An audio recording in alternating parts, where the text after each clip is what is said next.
Ja Rastafaro. Blessings and wholeness, family. Welcome forward to another episode of the Almost Alkaline podcast. Had to switch it up on the intro for this one, and we're switching up the topics. We're bringing it to the food side a little bit here. And if anyone tells you that they know the perfect diet, they're a liar, because there is no such thing. People ask a lot of the times, they just want that answer that, what should I eat? What is the perfect diet for me? And the real answer is, I don't know. Because everyone is meant to eat differently. Everyone is unique. And the fact that we're looking for that one answer, that one person to give us something, I'll say it's lazy. I'll say it's us not wanting to listen and tune into ourselves and go through the process of discovery, which is one of the most beautiful processes on this planet. We want to skip that whole process. We just want to go to the results so I know what I can eat and that's it. But the thing is that we're trying to skip the process of discovery of one of the most important aspects of our life, what we eat.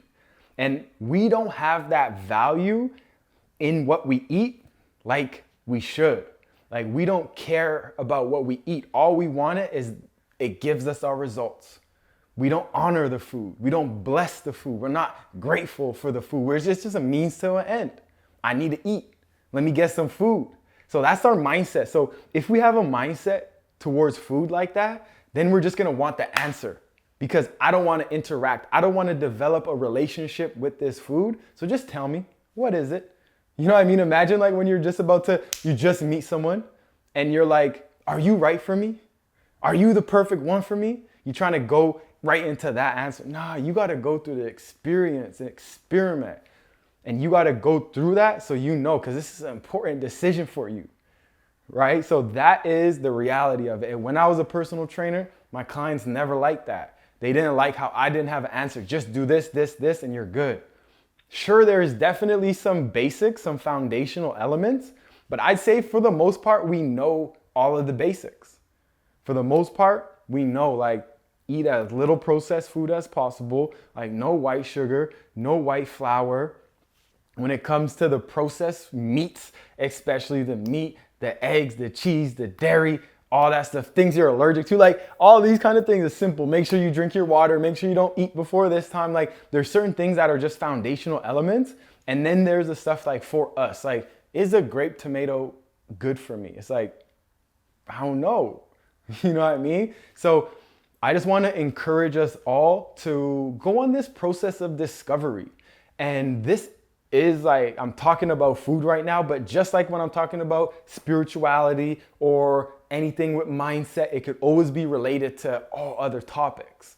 So I'm talking about food, and we're looking for that perfect diet. We don't want to go on the journey. This whole podcast is about the journey, and that's how important it is.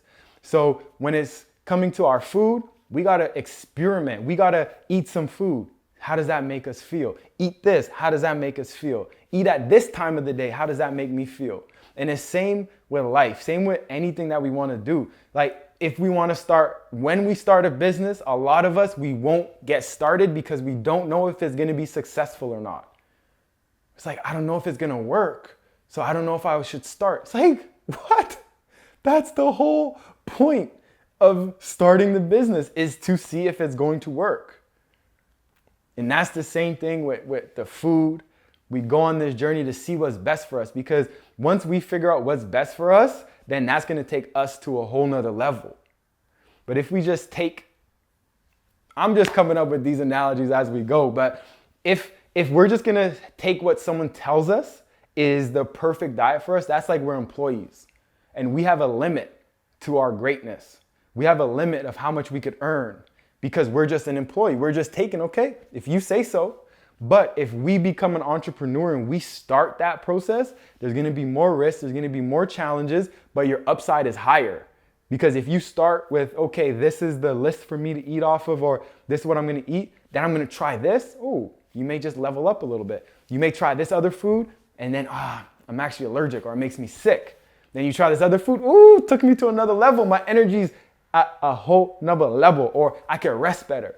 But it's the whole idea is for us to fall in love with the process and fall in love with the journey of discovery, because that is is putting it on us. Like, we are accountable for ourselves. A lot of the times we don't want to go on that journey of discovery as well, because who are we going to blame? Everyone wants to blame someone. He told me to eat that. That's not good for me. His fault. But if it's from ourselves, if it's from us, who are we going to blame?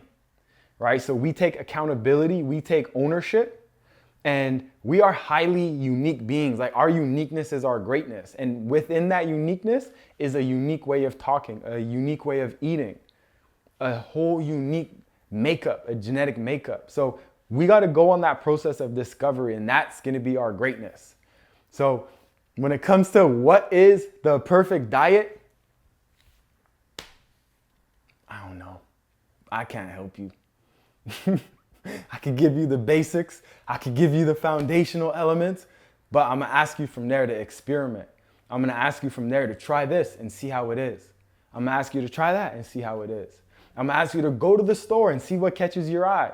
And every time you go to the store, just get one new ingredient and try that ingredient, one new every single time. And you may discover something that you would never heard of if someone were to say it to you. But because you're aware, because you're present, like, oh, what's that? Let me try that. And then that becomes something that we can full joy. So let's fall in love with the discovery process, whether it's with food, whether it's in relationships, whether it's in business, whether it's in life. If you go out, I'm in Vancouver, so this may not be the best thing. You go out on a back trail you're not really too familiar with.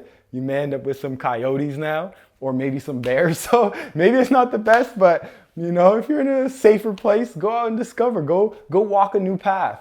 Like, even if you walk every morning, go take a new path. Go do something new and discover. This is the whole discovery process, and it's such a beautiful journey. And when people want to just get that answer, that quick answer, it's doing no service to you. It's doing no service to us if we just want that answer, because it's in that uniqueness, it's in that discovery where we get to have our greatness come through. That's our uniqueness. We don't got to be like everybody else. We're unique, divine, beautiful beings, and it's a beautiful thing to honor that. Ain't nothing wrong with honoring that. All right, y'all. Let me know if you have any questions regarding this topic. If you have any questions or you have any ideas for any episodes or topics you want me to cover, you can message me on Instagram at akemo.therapy. Make sure you like and subscribe on YouTube, and write a description or write a review if you're tuning in on the podcast app. So much love, y'all. Giving thanks for tuning in. This is a little bit like therapy for me, so I'm so grateful for y'all for tuning in and tapping in with me. I'm going to catch y'all on the next one. Ja! Rastafaro.